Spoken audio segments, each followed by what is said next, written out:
Alléluia! Oui, il est bon d'être sauvé. Ça, je peux vous le dire. Et il s'agit du salut en Jésus-Christ qui fait toute la différence dans la vie. Soyez les bienvenus à cet épisode du Club 700. Salut mon cher pasteur Kofi. Salut Massi. Oui. En forme, hein? Très en forme. Ah, Dieu est fidèle. Il est toujours N'est-ce pas fidèle. les amis? Salut à vous tous. Hein? Je rebondis encore sur ce que Massi a dit, parce que être sauvé vous régénère, vous transforme, vous restaure et donne l'essence même de la vraie vie, n'est-ce pas les amis? Il y a une grande différence à ce moment-là. Et vous voyez comme Rita Green, qui a vécu cette vie en plus que vainqueur, ou alors plus que vainqueur, si vous voulez. Un miracle et un grand miracle. Qu'est-ce qui s'est passé? Eh bien, allons le découvrir ensemble. C'était horrible. Je ne pouvais pas imaginer qu'elle ne serait pas là pour eux. C'était très dur. Cela faisait 3 jours que Ron, le mari de Diane Pinkins, avait amené leur fille unique, Rita, au service des urgences de l'hôpital Ascension St. Vincent d'Indianapolis. On avait diagnostiqué une forme agressive de leucémie chez la jeune femme de 27 ans, mère célibataire de 4 enfants. Elle se trouvait à présent dans une unité de soins intensifs où elle luttait pour sa vie. C'était dévastateur. La prière était la seule constante qui nous maintenait tous ensemble. Pendant la chimiothérapie, l'état de Rita continuait à se détériorer et 10 jours plus tard, elle fut placée sous assistance respiratoire. Pendant cette période, elle fit 2 arrêts cardiaques et développa un trouble de la coagulation sanguine qui provoquait des hémorragies internes et externes. C'était vraiment effrayant. Elle saignait des yeux, du nez, des oreilles, de partout. Ils n'ont pas pu arrêter l'hémorragie. Les choses n'allaient pas dans la direction que je souhaitais. C'était vraiment dévastateur. Les nouvelles ne firent qu'empirer. L'oncologue de Rita annonça à Diane que sa fille avait besoin d'une perfusion de plasma pour reconstituer les plaquettes qui aideraient son sang à coaguler. Sans cela, elle se viderait de son sang. Cependant, trouver un donneur compatible prendrait du temps, et Diane et Ron n'étaient pas compatibles. Le médecin a dit qu'il n'y avait rien d'autre à faire. J'ai perdu tous mes moyens. Je me suis effondrée, je suis tombée à genoux et j'ai prié pour que Dieu me pardonne d'avoir pensé que je pouvais contrôler quoi que ce soit. J'ai ensuite demandé à Dieu de me permettre d'accepter sa volonté avec dignité, de me dire quelle était sa volonté, si nous allions la perdre ou si elle allait s'en sortir. Diane et Ron n'étaient pas seuls. Dès le début, Diane fit appel à des personnes pour prier, et le mouvement se propagea. Auparavant, nous demandions de prier pour nous, car nous avions besoin de prière. Mais les choses ont changé et je me suis dit, il faut que tout le monde prie pour une guérison divine complète. Les lignes de prière n'étaient pas seulement locales et nationales, mais aussi internationales. Les gens ne se contentèrent pas de prier. Ils se manifestèrent pour donner du plasma lorsqu'une station de radio locale organisa une collecte de sang en faveur de Rita. Le nombre de personnes qui se sont impliquées était époustouflant. Le centre de transfusion sanguine du centre-ville a déclaré qu'il n'avait jamais vu un tel afflux de personnes venant donner du plasma, comme ça a été le cas pour Rita. À la fin de la collecte, ils trouvèrent un donneur compatible et Rita reçut les plaquettes dont elle avait besoin. L'hémorragie cessa et, une semaine après avoir été placée en soins intensifs, Rita fut débranchée du respirateur artificiel. Son état continua de s'améliorer. Elle fut finalement libérée et déclarée en rémission, pour l'instant. Je priais pour que Dieu me sauve. Je n'ai jamais demandé la guérison. Je me souviens d'un moment où Dieu m'a dit « Je te donne mon sang ». Je crois que Dieu était le donneur anonyme. J'étais tellement excitée, j'étais si reconnaissante, si heureuse. J'étais émerveillée. Rita fut renvoyée chez elle avec des douzaines de médicaments pour tuer les cellules cancéreuses restantes. Puis, environ une semaine après son retour à la maison, elle dit avoir entendu Dieu. Au moment où j'ai commencé à le prendre, il m'a dit « C'est la dernière fois que tu prends ce médicament. Plus de médicaments, tu es guérie. » J'ai donc arrêté. À ce moment-là, j'étais très déterminée à ne pas le prendre parce que j'avais entendu sa voix si clairement qu'il n'y avait aucun doute du tout. Pour Rita et sa famille, cela allait devenir un voyage de foi. Car 1 an plus tard, en novembre 2007, le cancer était de retour et s'était propagé. Rita fut réadmise à l'hôpital pour y être soignée. Je n'ai pas compris pourquoi la maladie était revenue, mais je savais que Dieu m'avait dit que j'étais guérie. Je n'ai jamais remis Dieu en question. J'ai simplement suivi le processus et je lui ai fait confiance. ma foi n'a jamais faibli. Ma relation avec Dieu était très différente cette fois-là. Je me souviens m'être imposé les mains et avoir prié. J'ai fait l'expérience de ce qu'il avait fait pour moi. Je savais qu'il pouvait me guérir. Ce n'était pas une bonne nouvelle, loin de là. Mais nous n'étions pas vaincus. Nous avions reçu une parole de Dieu. Nous nous sommes dit que ce n'était qu'un test. Les chances étaient complètement contre nous, mais nous avions Dieu. Rita subit de nouvelles radiations, des chimiothérapies et des médicaments expérimentaux. Rien ne semblait fonctionner. Je me souviens que les médecins m'ont dit qu'ils ne pouvaient plus rien faire. C'est à ce moment-là que j'ai ressenti le plus grand soulagement, car je savais que je n'étais plus entre leurs mains, mais entre les mains de Dieu. Puis, après 4 mois de traitement et de prière, Rita fut à nouveau déclarée en rémission.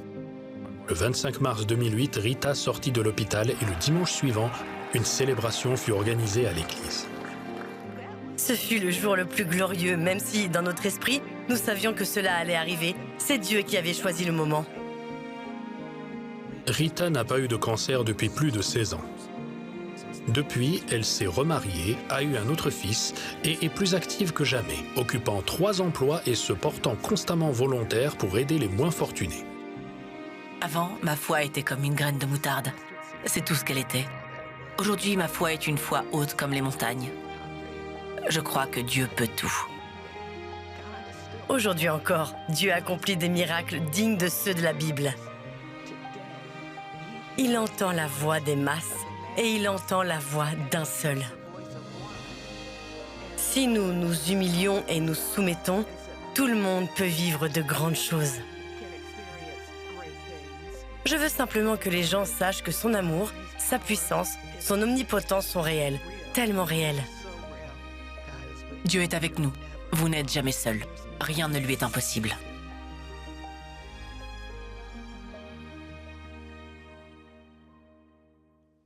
Grand Dieu, infiniment puissant, je dirais à Jésus-Christ seul toute la gloire pour la guérison par ses meurtrissures. Tout à fait, Il Massi. est toujours fidèle. Oui, Massi. Tu te rends compte?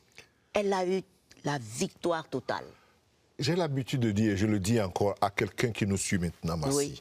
à quelqu'un qui vient de suivre ce témoignage assez puissant de guérison et de restauration de vie, que la puissance qui a ramené Jésus-Christ vivant entre les morts est encore disponible et opérationnelle pour quelqu'un en ce moment. Alléluia. Massi.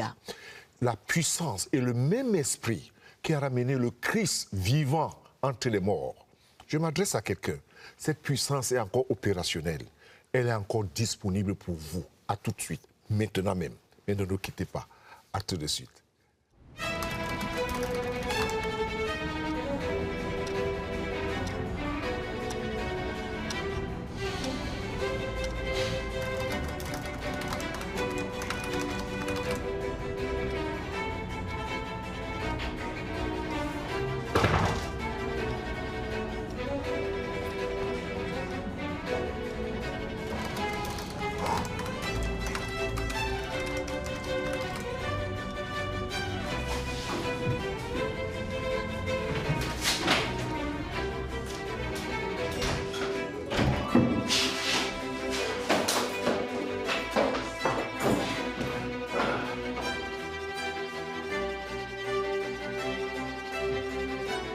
Vous avez raté le Club 700?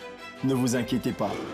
Vous pouvez toujours regarder vos émissions préférées sur www.leclub700.tv.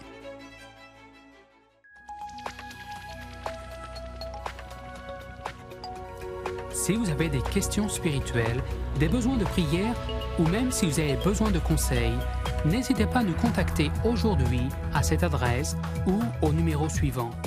Nos conseillers sont là pour vous aider. N'oubliez pas, nous sommes là pour vous.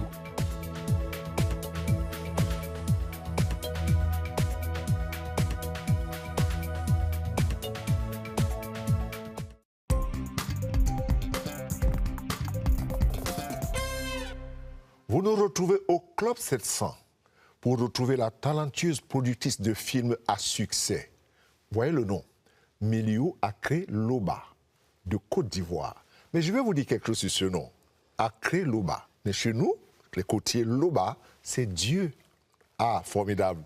Suivez un peu cette histoire. Salut, Madame Akré Loba Meliou. J'allais dire ma charmante belle fille.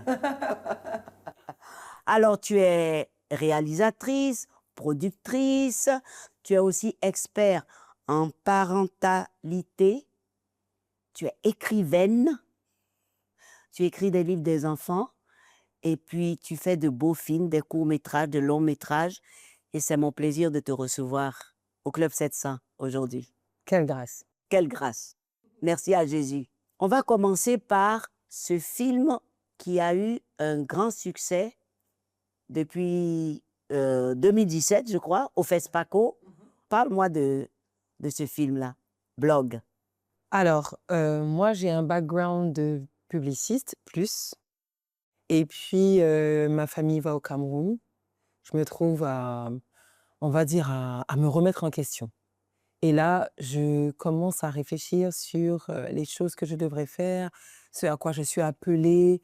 Et c'est là où Dieu me parle du cinéma.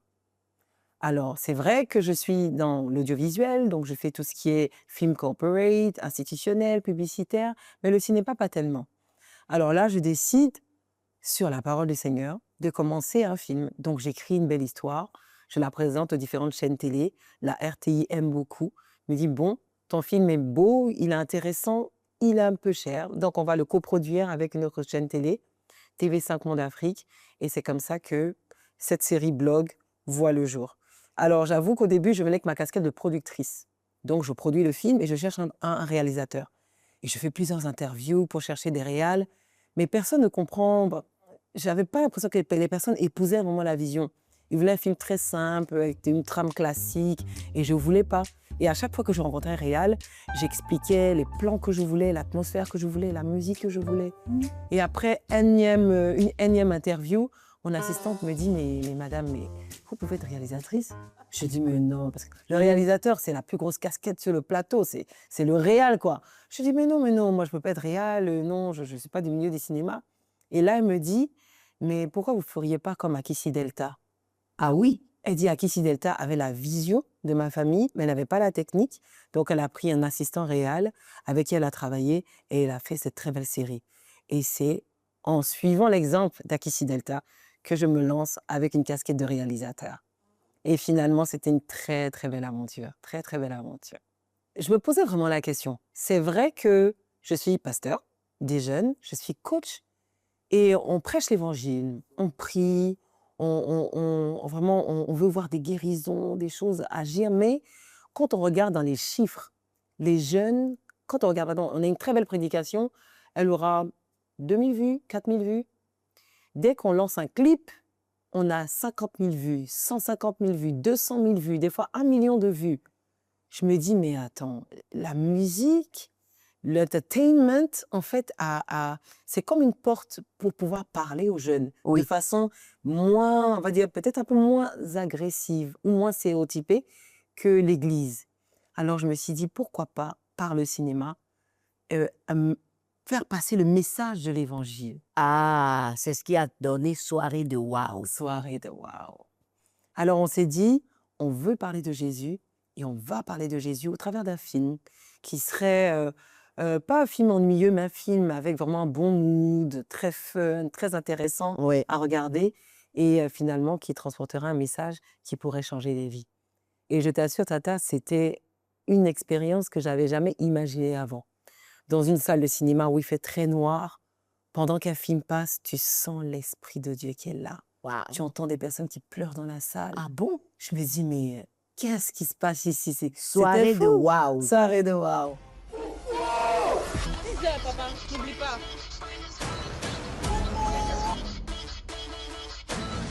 Elle m'a dit qu'elle ne voulait pas danser. Là, elle danse. C'est vraiment une très belle expérience. Et le Saint-Esprit nous a piégés parce que nous, on s'est dit, on voulait faire un petit film, un petit court-métrage pour évangéliser les quartiers. Après, j'ai dit, bon, on fait un petit film, mais on fait de très belles images. On fait un très beau son, très beau personnage. Et puis même si l'histoire n'est pas très intéressante, rien qu'à cause de la qualité du film, il le regarderait facilement. Finalement, on fait le film, on l'écrit, on le présente au Majestic. Le Majestic dit, waouh, le film est beau, hein? c'est dommage qu'il soit si court. Si c'était un long métrage, je le passerais. Ah bon? On a dit, bon, on revient. On a dit, bon, on revient. On est reparti tourner des scènes. Oui. Donc, on en a fait un 73 minutes. Wow. Et quand on l'a diffusé la première année, c'était sold out, sold out, sold out. On a été box-office cette année-là des films africains. Des films africains du Majestic Cinéma. Bravo. À Abidjan. On s'est dit, wow. Déjà, quand on faisait la com du film, on ne voulait pas que ce soit un film étiqueté chrétien. Parce que dès qu'on dit film chrétien, il n'y a que les chrétiens qui viennent. Voilà. Alors que nous, on voulait toucher tout le monde. Donc, on a fait une belle com, on a invité les personnes people, on était sur les sites de béret, comme on dit, des sites en tout cas de scandale. En tout cas, on a fait une com comme un film classique. Oui. Et finalement, la veille de l'avant-première, on annonce que le producteur, c'est Pasteur Mohamed Sanogo. Donc là, on se dit que bon, alors qu'on n'avait pas dit ça à la presse au départ. Ouais. Donc, le jour de l'avant-première, la presse est là, les stars de la mode, les artistes. En tout cas, le beau monde d'Abidjan était là. Et on se demandait qu'est-ce qu'ils allaient penser de ce film. Et finalement, à la fin du film, les gens avaient les larmes aux yeux. Et tout le monde avait comme un merci, avait comme ce mot-là, merci. On a reçu une femme voilée. Elle a dit, je donne ma vie à Jésus, je sors d'ici, je vais à l'église dimanche. C'était vraiment extraordinaire. Extraordinaire. Oh, ce Seigneur merveilleux. Oh, Méliou, donc tu es coach à Bloom, pasteur coach à Bloom. Comment ça se passe rapidement? Alors, à Bloom, c'est une aventure extraordinaire. Nous, mon mari et moi, quand on a commencé cette aventure avec les jeunes, on s'est dit, bon, les jeunes, c'est facile, pas trop de problèmes. Allez, on va prier avec eux, les encadrer. Mais au fil des entretiens, on s'est dit, mais en fait, nos problèmes en tant qu'adultes démarrent en fait dès qu'on est adolescent. C'est comme si étant adolescent, on commence à devenir conscient des blessures qu'on a reçues. Et c'est là que la vraie personne adulte se construit. Et c'est là le challenge. Quelle personne on sera demain? Un ado, il n'est plus l'enfant qu'il était. Il n'est pas encore l'adulte qu'il sera. Il est dans une phase vraiment transitoire qui est tellement décisive pour sa vie. Et c'est là que Dieu nous a placés. On voit comment des personnes arrivent dans la drogue et ressortent des évangélistes, des prophètes. Et quand on voit ça, mon mari et moi, on est trop encouragés. On se dit que Dieu va faire encore et continue. Et tous les jours, on voit des témoignages de jeunes complètement transformés. Dieu fait quelque chose. Il se prépare une armée. Que ce soit dans la musique, dans le sport, dans le cinéma, dans l'art, on utilise les différentes passions des jeunes pour les ramener à Jésus, ramener leur cœur à Jésus. Donc, on voit des jeunes qui n'aiment pas forcément le Seigneur, mais qui aiment danser. Et quand ils arrivent, ils ont des vies complètement transformées. Jésus pour tout. Et pour tous. Eh bien, les scénarios de Méliou sont édifiants, rafraîchissants et interpellent. De plus, le succès ne l'a jamais éloigné de Dieu. Au contraire, pasteur, elle est coach pasteur auprès des jeunes et c'est extraordinaire ce qui se passe là-bas. Une onction terrible. Ah bon? Oui. Il ne faut pas que l'onction soit terrible, il faut que ce soit vraiment rafraîchissant. Non, c'est l'onction.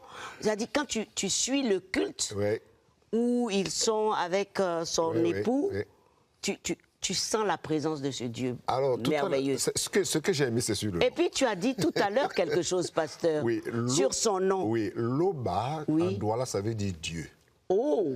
En fait, si je veux faire la similitude avec ce qu'elle fait et son nom, c'est-à-dire qu'elle crée. Wow. Vous savez, Dieu, pas le Dieu Tout-Puissant, mais Dieu, c'est celui qui crée. Oui. Donc, je ne veux pas dire que c'est prophétique le nom, je veux dire que c'est quand même parlant. Très parlant. Agréé Loba. Oui. C'est-à-dire que ça parle de créer, quelqu'un qui crée là, quelqu'un qui produit quelque chose de différent. Wow. Oui, c'est un peu ça. Ah, mais c'est déjà prophétique. Hein. Donc, c'est un nom de la région de Douala, alors. Douala, oui. Chez nous, Loba, ça veut dire Dieu. Wow. Et il y a peu de personnes qui ont ce nom, Massi. Ah bon? Très peu. Ils sont toujours différents, ces personnes-là. Très, très différentes. Ah ben, Méliou, voilà la révélation d'aujourd'hui. Et je la salue d'ailleurs. Amen, amen. Donc, je vais dire, ne nous quittez pas tout de suite parce que le pasteur a un bon message pour nous. Savez-vous que vous pouvez suivre le Club 700 à n'importe quelle heure, où que vous soyez? Le Club 700 est accessible 24 heures sur 24 sur notre chaîne YouTube, Facebook, Instagram et Twitter. Vous y trouverez les méditations du pasteur Kofi et de Massi Domingo, ainsi que des témoignages exceptionnels qui vous encourageront au quotidien. Là où vous êtes, laissez le Club 700 vous édifier et vous fortifier pour la journée. La puissance de son amour est le premier ouvrage de Massi Domingo. Ce livre s'adresse à tous ceux qui traversent des moments difficiles et qui cherchent des réponses dans ce monde rempli d'incertitudes. À tous ceux qui souhaitent connaître le véritable amour, l'amour inconditionnel de Dieu. Comment vous le procurer? Eh bien, il vous suffit de vous rendre sur notre site internet www.portailcbnafrique.org. Alors ne manquez pas cette occasion de plonger au cœur de la puissance de son amour.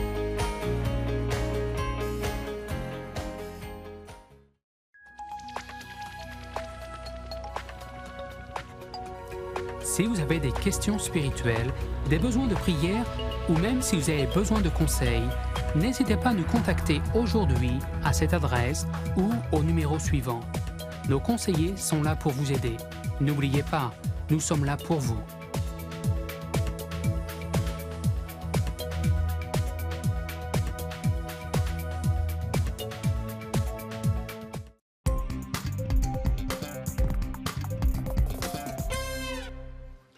Bienvenue encore à cette émission du Club 700. Et c'est un plaisir pour moi de vous servir avec Massi. Quel est notre regard sur Jésus-Christ? En fait, tout commence par la manière dont je vois Jésus. Et c'est ce qui détermine mon approche envers lui. Soit de le prendre pour acquis et le traiter avec lui comme un garçon de course, tout en l'appelant Seigneur. Vous savez, c'est écrit dans Matthieu. Plusieurs me diront ce jour-là, Seigneur, Seigneur. Et nous connaissons la suite. Mais très souvent, cela se traduit dans nos prières, nous qui aimons beaucoup prier, qui semblent être plus des ordres et des droits.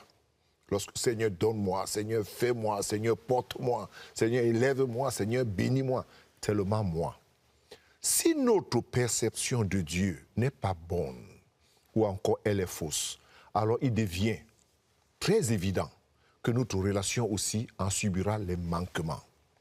Dans les Écritures, certains voyaient Jésus juste comme le faiseur de miracles, d'autres comme un bonhomme, il y a déjà le bonhomme là, d'autres encore comme celui qui est venu régler les litiges familiaux, ou encore pour faire des partages de terrain, ou alors un devin.